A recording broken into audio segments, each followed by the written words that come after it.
border with me. Free, come south of the border with me. Free, come south of the border with me. What's up guys? Good morning. This is Jefford Lumangtad and welcome back to my YouTube channel. So it's been a long time since I last posted a video, and for all of those who are wondering where I am now, well, I am back to Cebu, Philippines. So kakarating ko lang yesterday sa Mactan, Cebu Airport, and I'm currently here in a hotel in Lapu-Lapu, which is the Vivian's Hotel. It's my second day of quarantine today. This is the quarantine that they ask the passengers when they arrive. So we need to be in quarantine in a hotel while we are waiting for our swab test result. So all of those information I can give to all Aupairs and my fellow Aupairs there in Europe, Denmark, or anywhere in Europe na gustong umuwi dito sa Pilipinas. I'll be making this short video, hopefully so short, huwag masyadong madaldal, no? So just to give you some tips on how I was able to get back or to get here to Cebu. So let's start. Yan. So first and foremost, just to clarify everything, all the information na i-share ko sa inyo are all just based on my experience and based din sa mga guides na naitulong ng CFO Organizer dito sa Cebu, or CFO Organizer in the Philippines, and also from my fellow Aupairs in Europe. So the very first thing na gagawin niyo au pair, since we are not considered as OFW, so we have to pay the swab test, we have to pay the hotel accommodation on our own, using our own wallet. So we're not covered by OWA because we are not OFW, we are not paid by the minimum wage of an OFW. So all our expenses when we come back to Philippines is our own expenses po.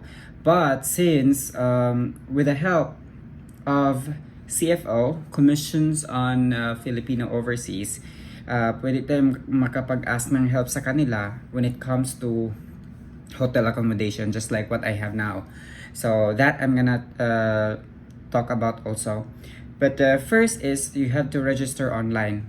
So I'm gonna post the links on the description kung saan kayo makapag register online, because difference kasi may different links. So I think the Red Cross are being used for OFWs and those who are landing in Manila. So that online registration for Red Cross is for Manila or Ninoy Aquino's International Airport. So dun usually yan ginagamit. And if you are returning to Cebu as your port of arrival, so iba din yung link na fill upan nyo, which I'm also gonna put in description also. So dun kayo mag-register, and dun sa link na yun, you need to prepare your hotel accommodation and that's where you're gonna get your QR code, unique QR code. So, because itong QR code na to, ito yung gagamitin sa swab test, and also tatanungin din kayo nito even from the departure area, from the departure airport. So tatanungin kayo kung may QR code kayo or naka-register kayo sa online registration na sinabi ko. So tatanungin kayo bago kayo makapag-check-in. So you really need to do that at least 5 days before your departure date. So everything is clear and wala nang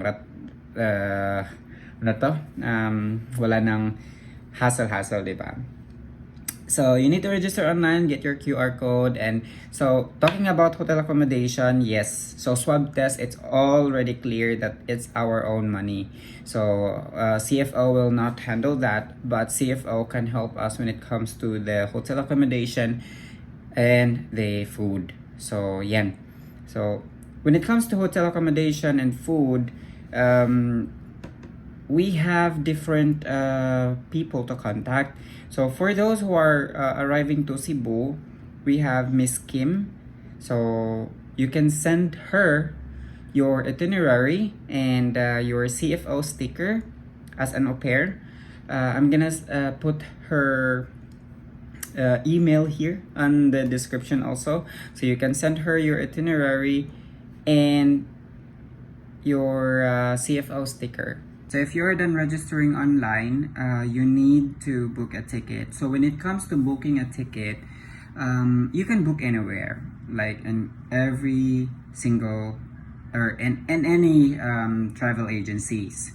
But I highly suggest na mag-book kayo directly to airlines because due to this pandemic, may possibility na mag-move yung flight or mag-cancel yung flight. So the tendency is if you booked in an agency,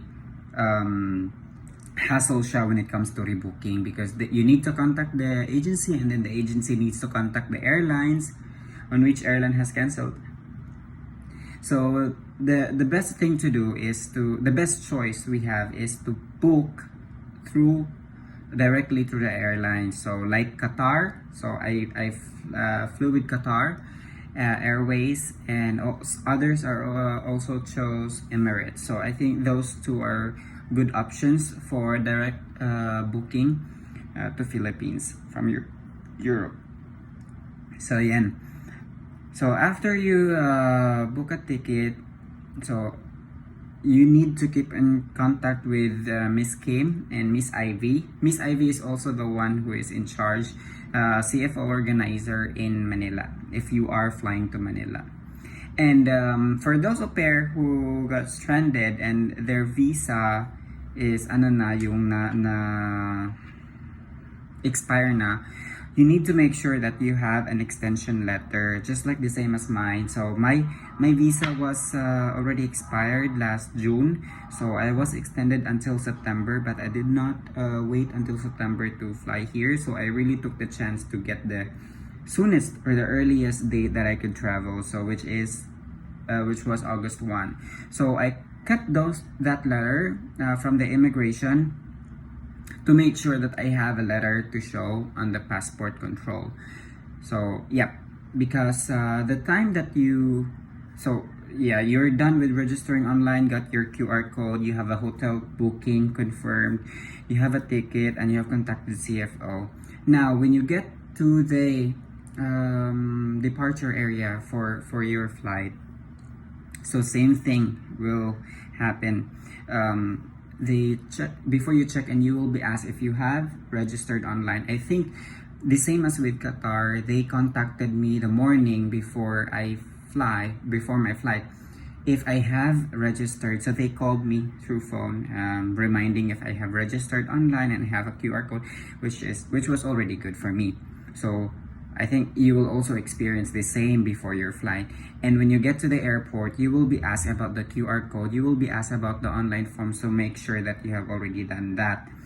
And check in and then make sure you are wearing your mask all the time. Yeah. So kung maghuhubad ka man ng mask dun sa area na wala, ikaw lang mag-isa. Kung gusto mong huminga ng malalim. So, but if you are in a crowded area or just in a small space with people around, you better wear your mask and face mask if you have. So, for my experience, I'm flying with Qatar, so they gave me this face mask also. Yeah. So, I already have my face mask with me, face shield rather. So, they give face shield on top of the face mask. And then, what else? So, yeah. You're ready to fly that day. Yeah, going back to the extension letter. So if you have that extension letter informing you from the immigration that you are being extended because of Corona, then you should print that out or you should prepare that with you, because sa case ko kasi, that was the most tricky part because nakita ng immigration or yung pass control dun sa Denmark na expire na yung visa ko. So tinanong talaga ako, it's no longer valid, so why? So I explained to her that I was extended, the visa is already expired, so I was extended until September. So I have it in writing. So I have it as a letter. So yeah, fortunately or happily accepted and was able to exit the country. And that's it. When you get to Cebu, right? So when you are in the airport and transit, make sure that you are wearing your face mask all the time and avoid close contact with other passengers. Okay, and wash your hands if you touch something. Then dito na sa arrival yung itatakol ko. So yung sa arrival, when you on your flight going to Cebu or to Manila, the flight attendant will give you forms. There are two forms. One is for custom declaration and the other one is the health declaration form. You really need those two. So you should fill up those two forms while you are in the airplane. So those are ready. It just needs your passport number, your personal information, etc. So that's fine. When you land to the airport or Mactan, Cebu or Manila, so you will line up for immigration, for clearance, and then dun nila i-ask yung health declaration form, and and your QR code. So dapat doon nila itatanong din yung QR code nyo, and mag-fill up din kayo ng arrival form for immigration also. So another form. And then after that, kung clear na kayo sa immigration, proceed kayo sa desk ng payment, because if you are OFW, largo ra ka sa swab test or pirma. But since we are not OFW Aupairs, so Aupairs are not considered as OFW, so you need to go to the payment desk. So you need to pay it by cash, the 4,500, in which on my experience it was 4,900 sa Cebu. I don't know what's the difference, but okay. Make sure you have the cash already, para hindi ka magka-problem dun sa payment. And after that, if you have paid already, they will give you a receipt and a sticker. And then that sticker you're gonna give to the swab tester. So next is the swab testing.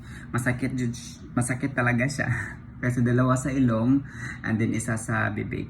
So masakit, pero you need to relax because the tester is breakable, especially the one going to your nose. So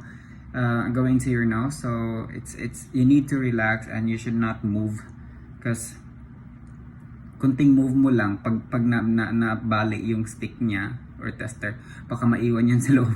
Baka iba pang ikakamatay natin, di ba? So yun lang. After that, they will give you a sticker, an orange sticker. Sa Cebu, orange sticker siya na need namin